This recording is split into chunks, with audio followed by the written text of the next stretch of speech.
Meus amados, a paz do Senhor Jesus, seja muito bem-vindo a mais um vídeo do nosso canal Compartilhando a Bíblia. Meu nome é Moisés Santos. No vídeo de hoje eu vou comentar a lição de número 3, que tem como tema a encarnação do Verbo. Seja muito bem-vindo, é um prazer ter você aqui. Vamos começar com a leitura do texto áureo, Verdade Prática, que diz assim: Texto áureo. E o Verbo se fez carne e habitou entre nós, e vimos a sua glória, como a glória do unigênito do Pai, cheio de graça e de verdade. João capítulo 1, versículo 14. Verdade prática. A vinda do Filho de Deus em forma humana é um fato presenciado por muitas testemunhas. Por isso, a negação da sua historicidade não se sustenta. A leitura bíblica em classe, que são versículos muito importantes para a defesa contra essas seitas. Primeiro se encontra 1 João, capítulo 1, do versículo 1 ao versículo 3, capítulo 4, do versículo 1 ao versículo 3, e 2 João, apenas o versículo de número 7. Os três objetivos da nossa lição são eles: primeiro, elencar as heresias que negam a corporeidade de Cristo. Segundo, descrever a afirmação apostólica da corporeidade de Jesus. E, por último, relacionar como as heresias que negam a humanidade e deidade de Cristo se revelam atualmente. Então, é isso que nós vamos pontuar nessa lição, que você também vai pontuar na sua classe, levar esse conhecimento para os seus alunos. A Bíblia ela nos dá vários exemplos, várias provas de que Jesus realmente ele nasceu, ele teve um corpo, só que o nosso Cristo, ele não nasceu do fruto de um relacionamento de Maria e José, assim como as demais crianças que nasciam. Foi obra do Espírito Santo, e é isso que nós vamos abordar aqui, conhecer os principais docetas do primeiro século, que deu muito trabalho à igreja primitiva, e que nos dias de hoje também existem seitas e muitas heresias, mas que eles trazem esses mesmos ensinamentos, negando muitas vezes que Jesus Cristo ele nasceu de uma virgem, que Jesus Cristo ele não tinha um corpo físico e por aí em diante. Aqui na nossa introdução vai dizer o seguinte: vamos começar a apologética cristológica no presente trimestre com o tema A Encarnação de Jesus, uma doutrina sobre a humanidade de Cristo. O mesmo apóstolo João, que se empenha em mostrar a deidade absoluta de Jesus, se preocupa também em enfatizar que Jesus viveu entre nós, participou da natureza humana e teve corpo físico humano. A presente lição é uma apologia à sua humanidade plena, ou seja, é uma defesa à sua humanidade plena. E aqui quando fala da deidade absoluta de Jesus, nós podemos entender que Jesus, ele, mesmo ele encarnando, ele não perdeu os seus atributos, não abrindo mão da sua natureza divina, mas ele habitou entre nós com um corpo. Veremos mais à frente vários versículos, tanto no livro de João, como também na carta que Paulo escreveu aos Filipenses, deixar algo lá registrado extraordinário que vai embasar e trazer mais argumento à ministração desta aula. O primeiro tópico vai começar falando sobre heresias que negam a corporeidade de Cristo. No primeiro tópico, vemos um questionamento. O que é docetismo? O termo vem do grego dokel, que significa ter aparência. O docetismo é a mais antiga heresia da história da igreja e consiste em negar que Jesus tivesse tido corpo físico humano. Sua humanidade era simplesmente uma aparência como um fantasma. Então, preste bastante atenção. Quando nós pegamos uma informação como essa, ou seja, uma desinformação como essa, é muito fácil de você refutar um argumento tão fraco, tão frágil como esse aqui. Por quê? Porque a Bíblia ela vai nos dar muitas fontes. Quando nós pegamos, por exemplo, o Evangelho de Lucas, se nós lermos o capítulo de número 2, a partir do versículo 21, já vai deixar muito claro que Jesus Cristo, de fato, ele tinha um corpo físico como qualquer outra pessoa. Jesus Cristo, ele nasceu e ele teve o seu corpo físico e foi um corpo que foi se desenvolvendo, passando por todas as fases, assim como todas as crianças, elas passam por essas fases. E aqui no versículo 21 do capítulo 2, vai falar sobre a circuncisão. Nós já estudamos sobre isso em uma outra lição, mas aqui vai deixar claro que Jesus ele também passou por esse processo. E se ele não tinha um corpo, como que ele passou por esse processo? Porque aqui diz no versículo 21, e quando os 8 dias foram cumpridos para circuncidar o menino, foi-lhe dado o nome de Jesus, que pelo anjo lhe fora posto, antes de ser concebido. E cumprindo-se os dias da purificação, segundo a lei de Moisés, o levaram a Jerusalém para o apresentarem ao Senhor. Segundo o que está escrito na lei do Senhor, todo macho primogênito será consagrado ao Senhor, e para darem a oferta segundo o disposto na lei do Senhor, um par de rolas ou 2 pombinhos. 25. Havia em Jerusalém um homem cujo nome era Simeão, e este homem era justo e temente a Deus, esperando a consolação de Israel, e o Espírito Santo estava sobre ele. E fora-lhe revelado pelo Espírito Santo que ele não morreria antes de ter visto o Cristo do Senhor. E pelo Espírito foi ao templo, e quando os pais trouxeram o menino Jesus, para com ele procederem segundo o uso da lei, ele então o tomou em seus braços e louvou a Deus e disse: agora, Senhor, podes despedir em paz o teu servo segundo a tua palavra, pois já os meus olhos viram a tua salvação, a qual tu preparaste perante a face de todos os povos. Então, olha só, esses versículos aqui já comprovam por quê.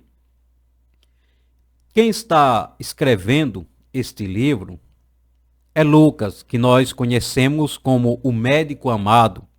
Lucas, ele era um gentio. A história vai dizer que ele era um grego de Antioquia e que ele vai se converter por volta do ano 40 depois de Cristo. Ele vai se tornar um discípulo de Jesus.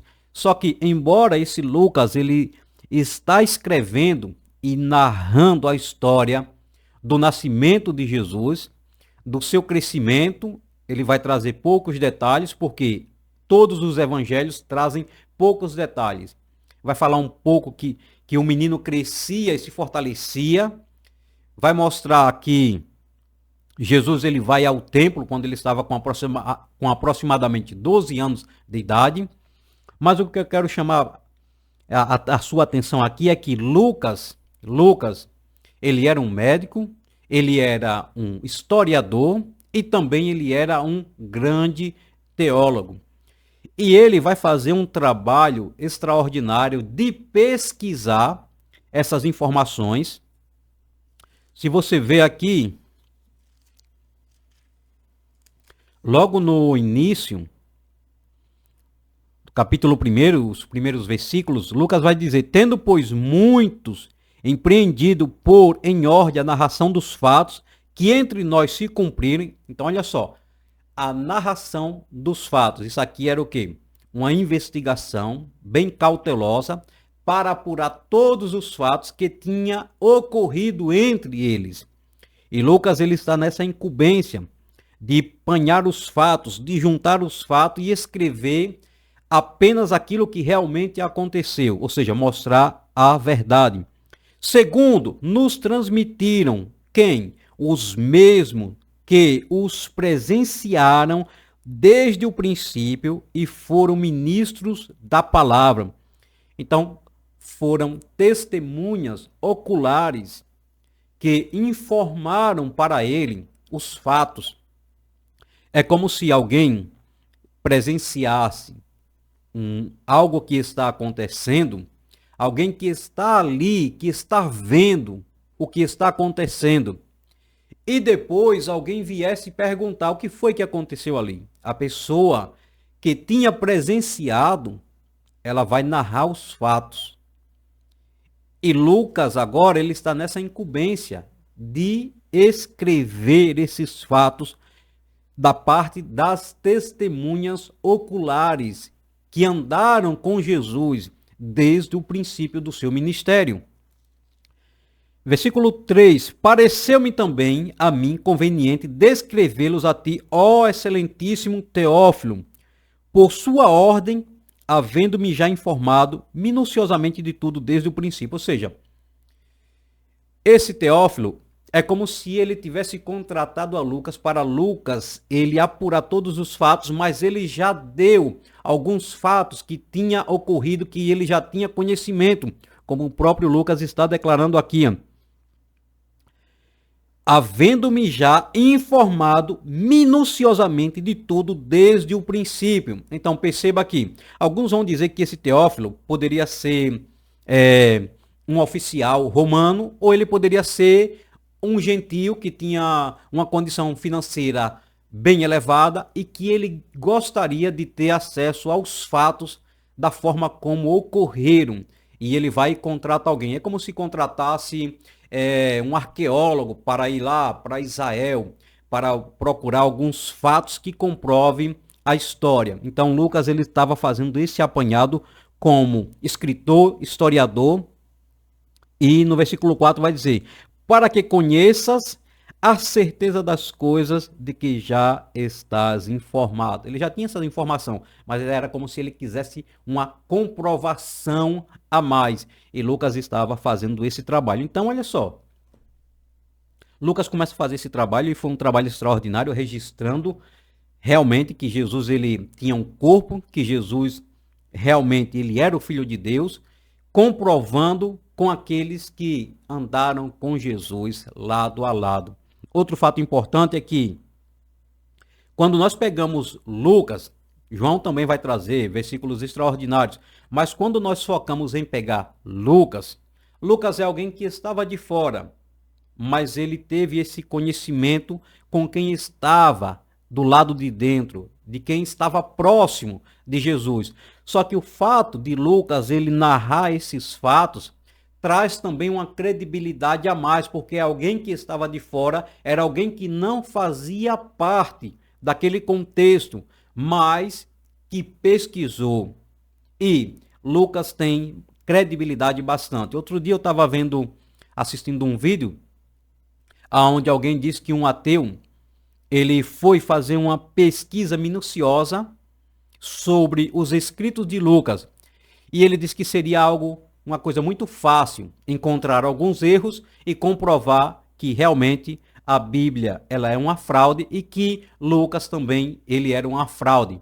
Só que ele passou vários anos, mais de 20 anos pesquisando, e quanto mais ele se aprofundava nos estudos, mais ele ficava convencido de que realmente Lucas, não somente ele era um historiador, mas ele era um historiador brilhante, porque todos os fatos que Lucas ele narrou, tanto no seu evangelho que leva o seu nome, quanto no livro de Atos dos Apóstolos, esse ateu ele foi pesquisar a fundo em todas as cidades que Lucas descreveu no livro de Atos dos Apóstolos.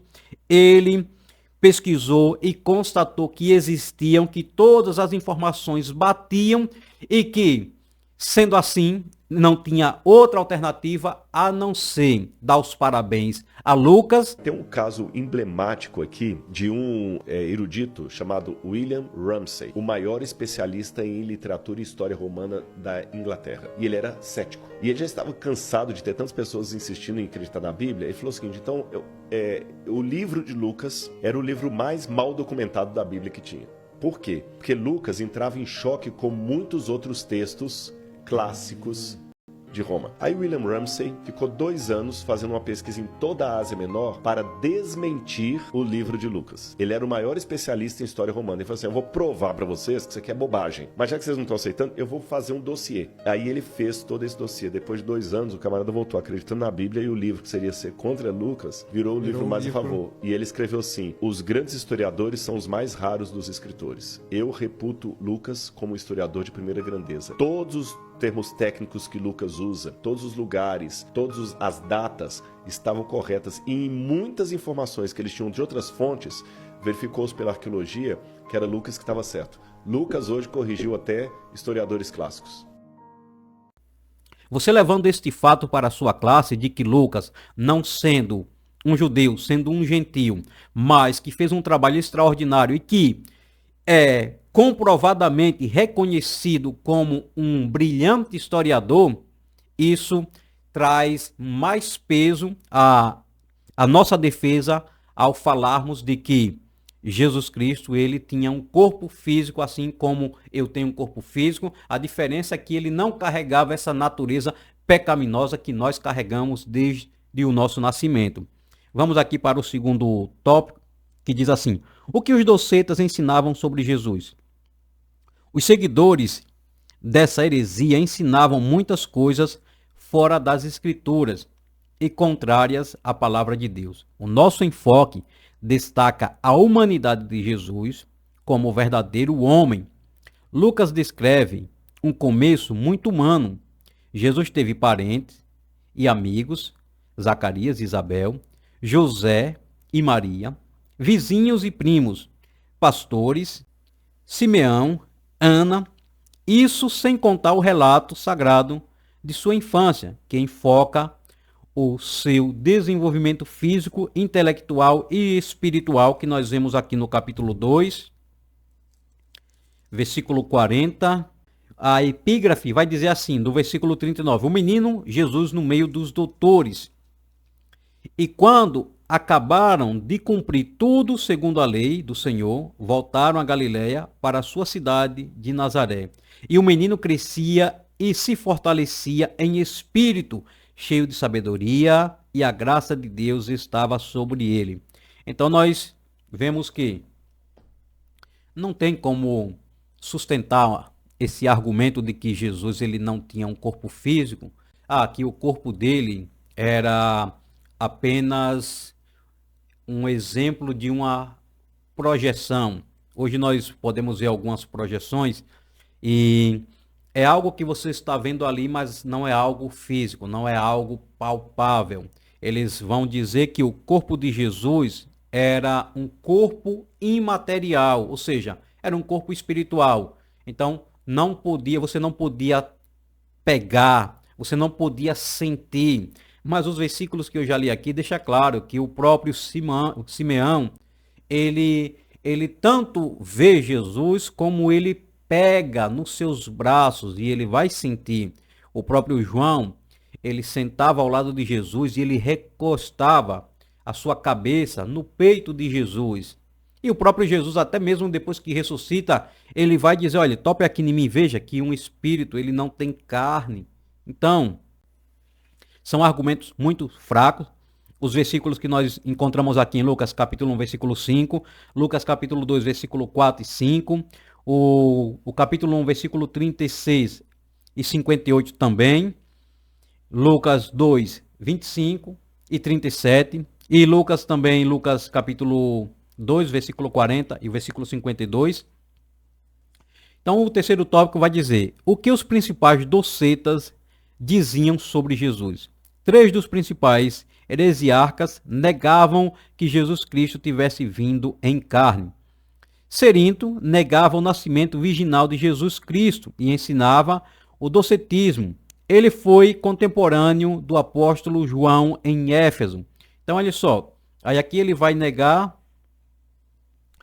negava o nascimento virginal. Aí quando você pega o Evangelho de Lucas, o capítulo 1, o versículo 26 vai dizer, e no 6º mês foi o anjo Gabriel enviado por Deus a uma cidade da Galiléia chamada Nazaré, a uma virgem. Já mostra aqui, primeiro fato, era uma moça virgem. ela era desposada com um varão cujo nome era José, ou seja, ela estava comprometida, prestes a se casar. E esse jovem era da casa de Davi, e o nome da virgem era Maria. E entrando o anjo onde ela estava, disse: Salve, agraciada, o Senhor é contigo, bendita és tu entre as mulheres. E vendo a ela, turbou-se muito com aquelas palavras e considerava que saudações seria esta. Então aqui vai mostrar que Maria, ela vai receber a virtude do Espírito Santo sobre ela e ela vai engravidar, ela vai gerar um filho no seu ventre, esse filho vai ser Jesus. Então aqui já mostra que o anjo, ele está aparecendo para essa mulher, essa jovem, e fazendo uma promessa. E vocês conhecem a história. E no tempo determinado, ela vai dar luz a um filho. Saturnino, o principal representante do gnosticismo sírio, ensinava que Jesus Cristo não nasceu, não teve forma e nem corpo. Foi simplesmente visto de forma humana em mera aparência. Então, olha só. Aqui ele está dizendo que Jesus ele não nasceu. Nós vamos ler aqui também no livro do profeta Isaías. Isaías capítulo 4. Isaías capítulo 4, Isaías capítulo 7, versículo 14, vai dizer o seguinte: Portanto, o mesmo Senhor vos dará um sinal, eis que uma virgem conceberá e dará à luz um filho, e será o seu nome Emanuel. Manteiga e mel comerá até que ele saiba rejeitar o mal e escolher o bem. Então, olha só. Aqui está dizendo que a virgem conceberia, daria à luz a um filho. E vai dizer o tipo de alimento que o menino podia comer. Aí aqui, o cidadão ele está dizendo que Jesus Cristo não nasceu, não teve forma e nem corpo. Foi simplesmente visto de forma humana em mera aparência. Ou seja, então ele nega que Jesus ele veio em carne e que Jesus ele apenas era como se ele fosse um espírito que tomava uma forma. Então ele aparecia, mas ele não tinha um corpo físico. Então esse argumento também, ele é um argumento muito fraco. Basta ler os versículos que nós lemos no primeiro tópico, que vai comprovar que Jesus ele tinha um corpo, que ele foi visto, que ele foi tocado, ele foi segurado nos seus braços.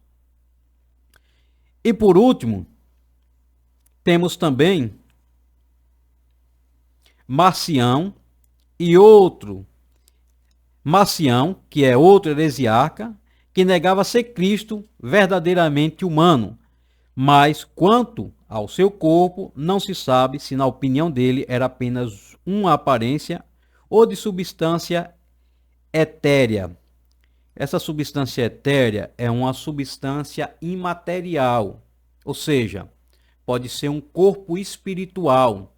Então, quanto a essa afirmação, o autor não sabe dizer se esse era o pensamento dele, mas provavelmente era o mesmo pensamento, seguia a mesma linhagem, só faziam pequenas mudanças.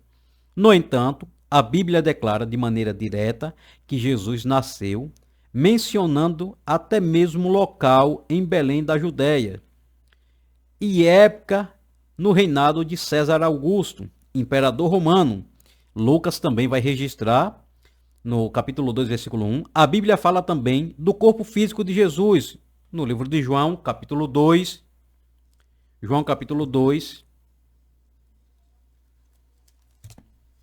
versículo 21.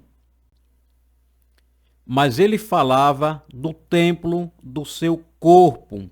Então aqui o exemplo de Jesus, quando ele diz que derrubaria o templo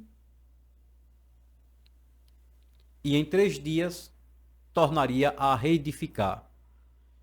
Eles pensavam que estava falando do templo, que é chamado de o templo de Zorobabel, Mas Jesus estava se referindo ao seu próprio corpo físico.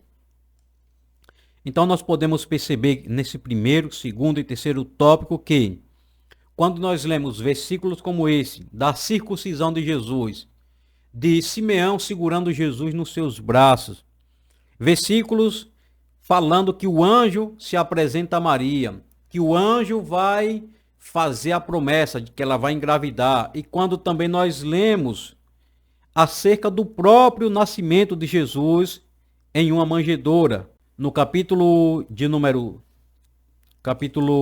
2, a partir do versículo 8, ora, havia naquela mesma comarca pastores que estavam no campo e guardavam durante as vigílias da noite o seu rebanho.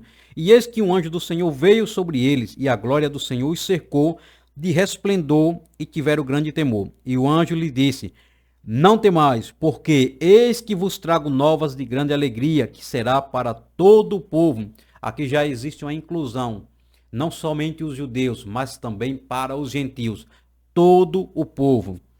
Pois na cidade de Davi, ou seja, em Belém, vos nasceu hoje o Salvador, que é Cristo, ou seja, o ungido, o Senhor. E isso vos será por sinal. Achareis, olha que coisa fantástica, achareis um menino envolto em panos e deitado numa manjedoura. E no mesmo instante apareceu com um anjo uma multidão dos céus, dos exércitos celestiais, louvando a Deus e dizendo: glória a Deus nas alturas, paz na terra, boa vontade para com os homens. E aconteceu que, ausentando-se deles os anjos para o céu, disseram os pastores uns aos outros: vamos, pois, até Belém e vejamos isso que aconteceu e o que o Senhor nos fez saber. E foram apressadamente e acharam Maria e José e o menino deitado na manjedoura, e vendo-o, divulgaram a palavra que acerca do menino lhes fora dita. E todos os que a ouviram se maravilharam do que os pastores lhe diziam. Mais testemunhas oculares. Eles foram testemunhas quando eles ouviram a mensagem do anjo. Eles viram o anjo, viram os exércitos celestiais cantando, se alegrando, e eles vão até Belém e eles encontram a criança deitada, envolta em um pano. Também teve a visita dos magos, os 3 magos que foram também e presenciaram e levaram ouro, incenso e mirra. Então são vários textos escritos por autores diferentes, aqueles que andaram com Jesus e aqueles que nem andaram com Jesus, que nem conheceram Jesus, mas que pesquisaram, que estudaram e apuraram e chegaram à conclusão de que o que os discípulos falavam realmente era verdade. E Lucas é o maior exemplo que nós podemos utilizar nessa defesa, mostrando que Jesus Cristo realmente nasceu de uma virgem, que Jesus Cristo verdadeiramente ele tinha um corpo e que verdadeiramente ele era o Filho de Deus, como veremos mais adiante. Segundo tópico vai falar sobre a formação apostólica da corporeidade de Jesus, o que era desde o princípio. João, capítulo 1, versículo 1. Os evangelhos de Mateus e Marcos e Lucas, denominados de evangelhos sinóticos, porque eles têm uma similaridade, eles narram fatos bem parecidos, embora um detalhe é que o evangelho de Lucas, ele vem a ser escrito muito depois dos outros, e provavelmente Lucas ele se baseou em muitas fontes escritas no evangelho de Marcos, que foi o primeiro evangelho a ser escrito. E Lucas, denominados de evangelhos sinóticos, apresentam Jesus ressaltando seus aspectos humanos. Você vai ver que esses detalhes aqui sobre o nascimento, que Jesus ele não está, que José e Maria não estavam na sua própria terra, que eles tiveram que retornar para o alistamento, o nascimento, a forma como Jesus nasceu, de uma forma bem detalhada, que você vê lá em Mateus, que você vê aqui em Lucas, você não vai encontrar em João. Por quê? Porque, olha só, os 3 evangelhos expõem Jesus exteriormente ao passo que João revela interiormente. Pode-se dizer que o Evangelho de João é uma interpretação de Jesus. A expressão "o que era desde o princípio" é uma reiteração daquilo que o apóstolo afirma na introdução do Evangelho que leva o seu nome. No princípio era o Verbo, João 1:1. Isso significa que o Verbo já existia mesmo antes da criação, Gênesis 1:1. Mas João nunca perde de vista que o Verbo se fez carne. Não se contenta apenas com isso, mas apresenta detalhes importantes. É que o Verbo não somente se fez carne.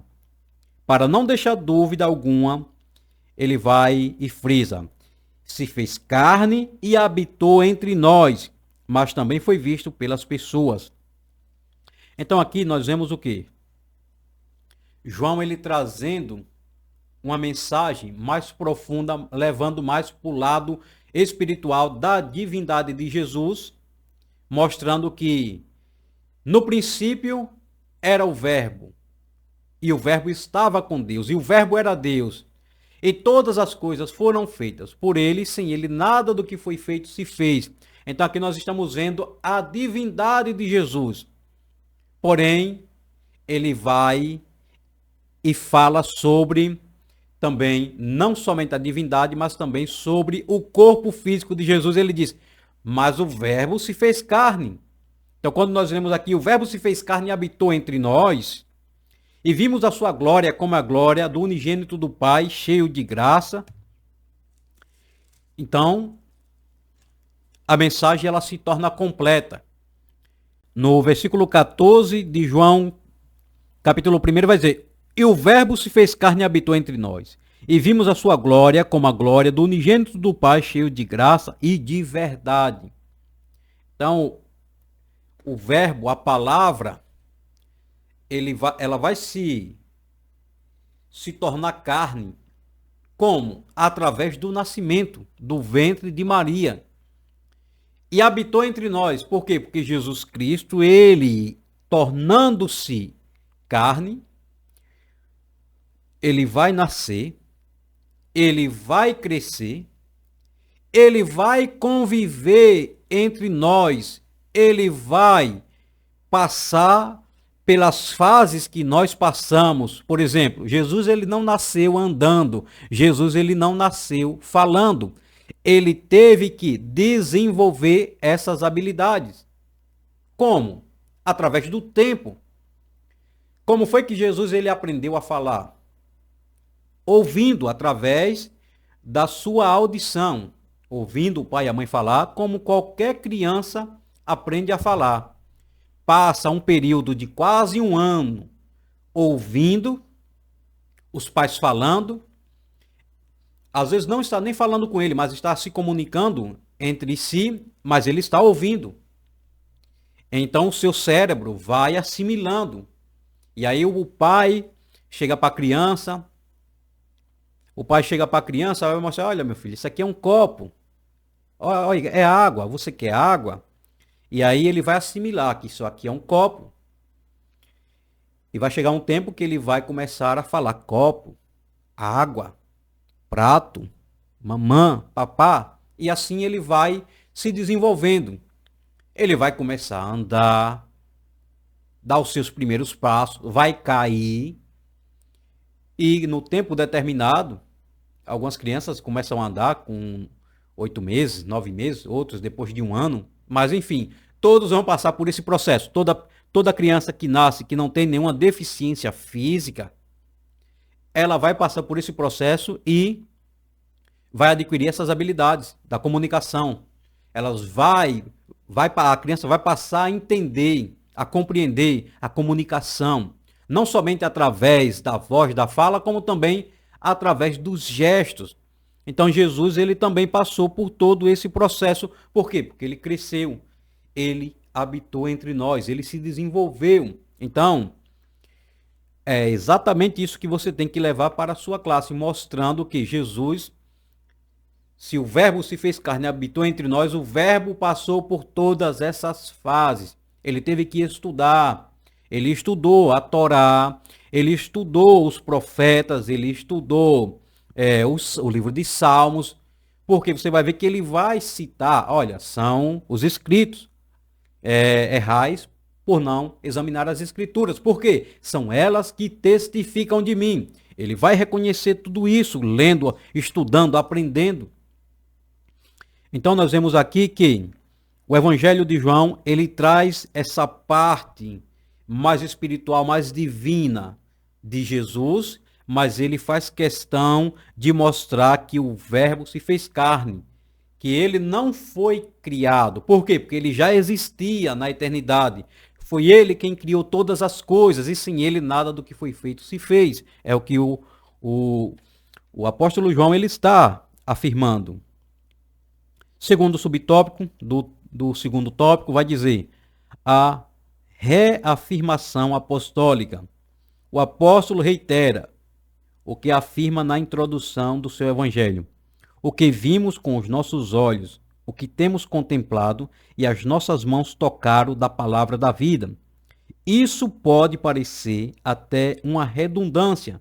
Vimos com os nossos olhos, mas o propósito é mostrar com muita ênfase, sem deixar dúvida alguma, que o Senhor Jesus veio em carne ao mundo e que pôde ser tocado pelos que com ele conviveram. João 20, 27. Veja que a presença do nome de Pilatos no credo dos apóstolos o posiciona nos acontecimentos passados.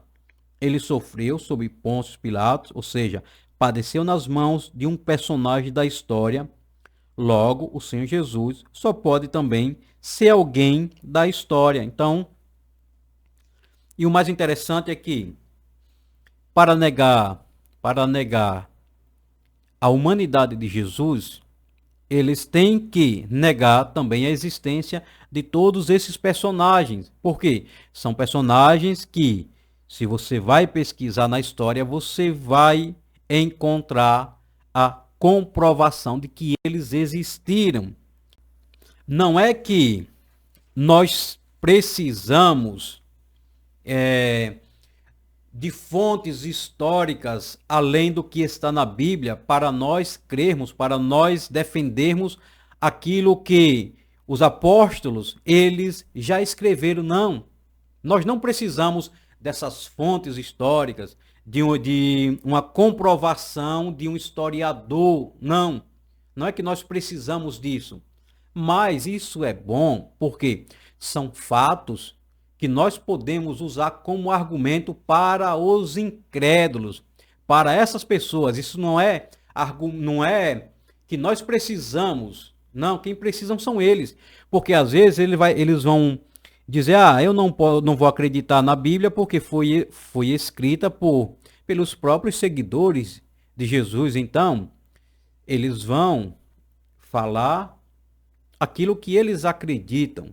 E muitas vezes, o que eles acreditam, o que eles escrevem, pode não ser a verdade. Mas quando você vê uma fonte de fora falando a mesma língua que os apóstolos, eles falaram, escrevendo as mesmas coisas que só comprovam a veracidade. E o mais interessante é que, se você pedir para eles comprovarem, eles não têm base, eles não têm fontes contundentes como nós temos. Por quê? Porque aqui nós estamos analisando um trabalho que foi escrito por testemunhas oculares, pessoas que andaram com o próprio Jesus. Aí vem pessoas que vai aparecer lá na metade do primeiro século, que não andaram com Jesus, que não viram Jesus, mas agora vai começar a criar argumentos, vamos chamar de desinformação. Essas desinformações que nós classificamos aqui como heresias, por quê? Porque vai contrário à palavra. E nós vamos aqui ver mais adiante que, embora essas heresias, nós podemos refutar elas de uma forma tão simples, porque são tantos argumentos que nós temos. Lá no começo da igreja primitiva, nós temos que ter em mente que eles não tinham a tecnologia que nós temos hoje, a velocidade da informação que nós recebemos hoje, eles não tinham. Então, quando surgia um grupo como esse e começava a visitar as comunidades e a disseminar esses falsos ensinamentos, dava muito trabalho. Na lição passada nós vimos que quando Paulo ele sai da galáxia e ele vai para a Judéia e depois ele vai ter um encontro com os apóstolos lá em Jerusalém, ele escreve a carta aos Gálatas e ele fica abismado com a rapidez com que eles tinham caído na fé. Eles tinham começado no espírito e estavam terminando na carne. Por quê?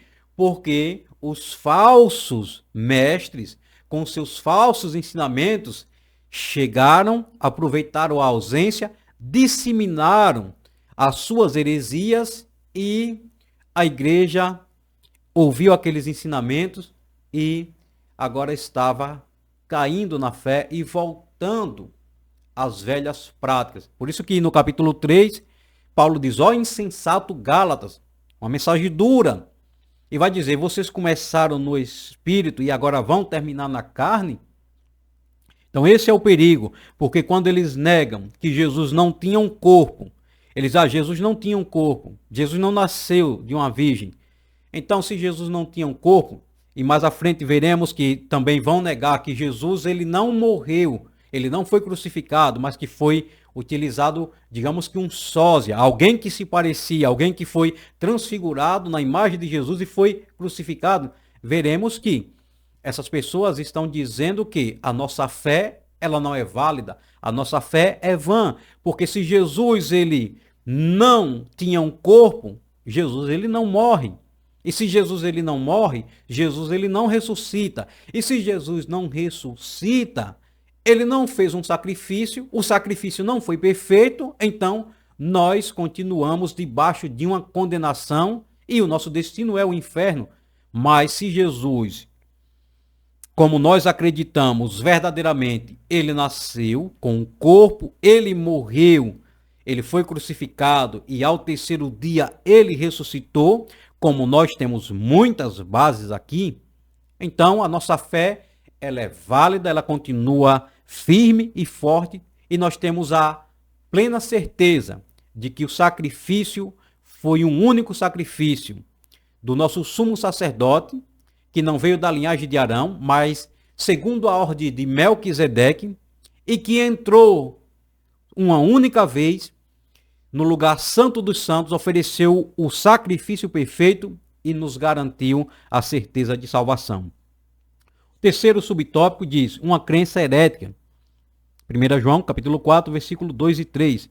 João viveu seus últimos dias na cidade de Éfeso, que era a cidade de Cerinto, o Doceta. Os escritos do apóstolo João,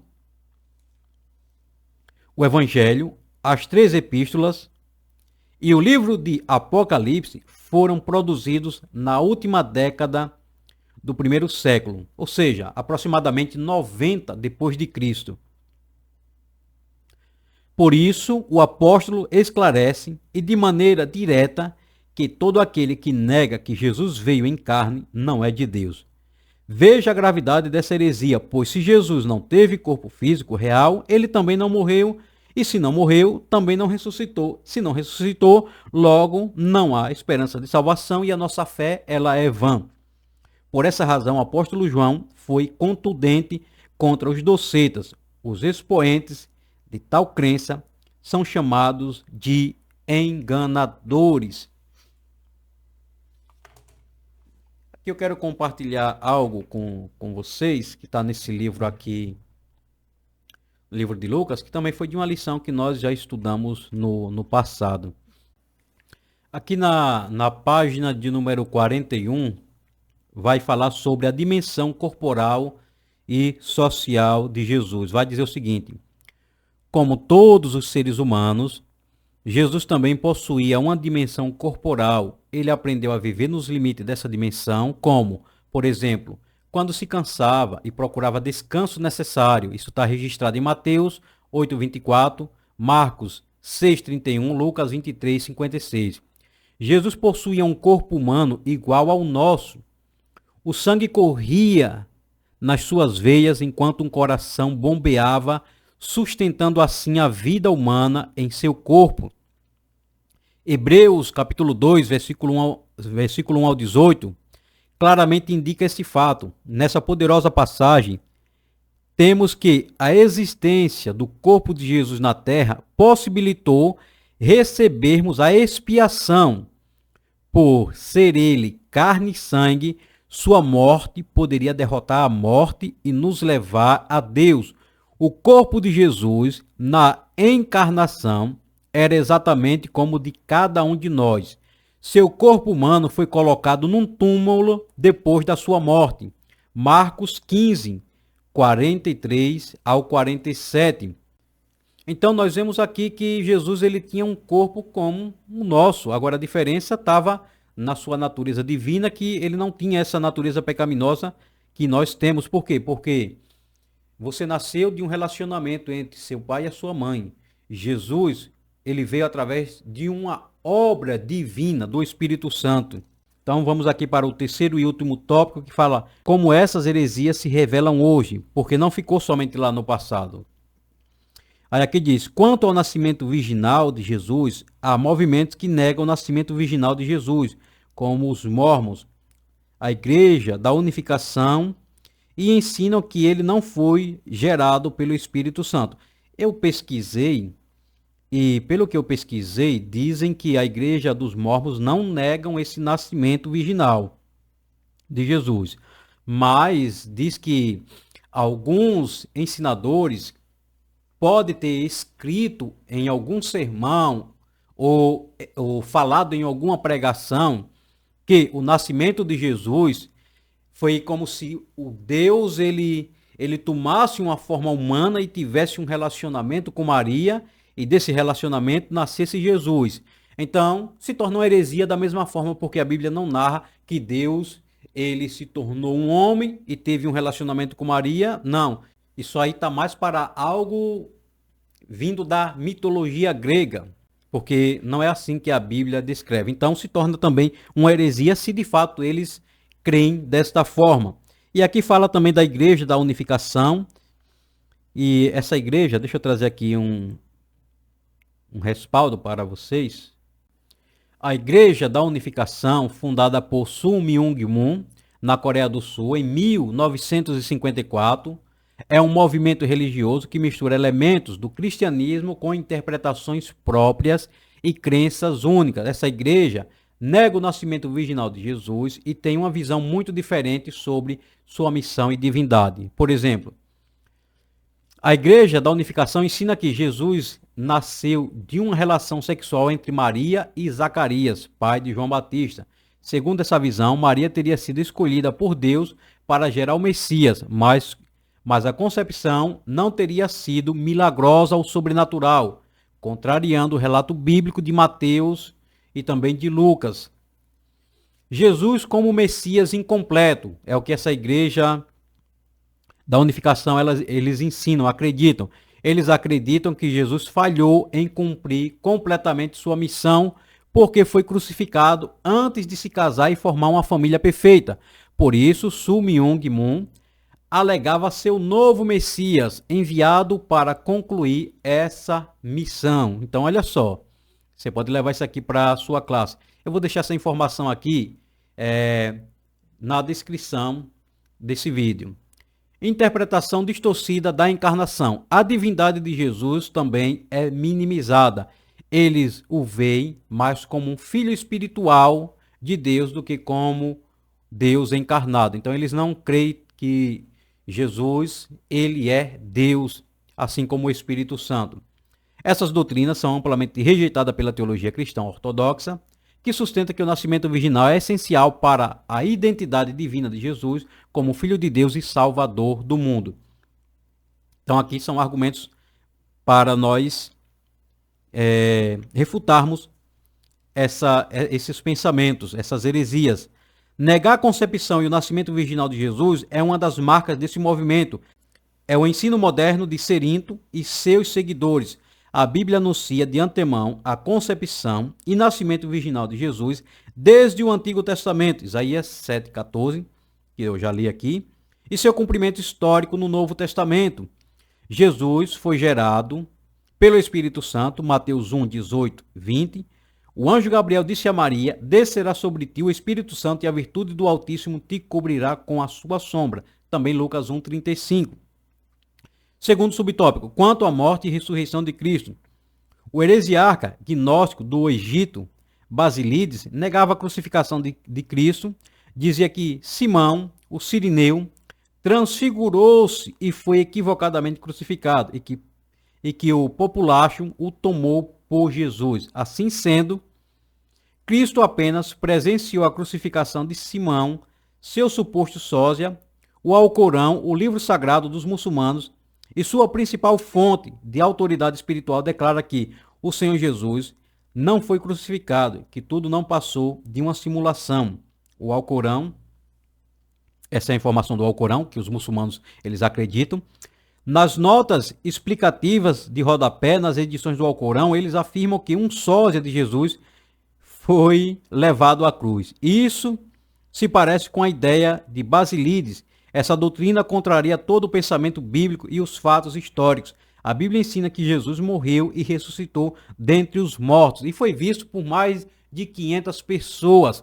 Outro detalhe é que essa doutrina ela diz que Jesus ele tanto não foi crucificado, foi um sósia que foi crucificado no lugar dele, Simão, e que Jesus, ele, depois desse episódio, ele presenciou a crucificação e depois Jesus ele fugiu, ele foi para a Índia e ele viveu seus dias de vida lá até a sua velhice e morreu lá como uma pessoa normal.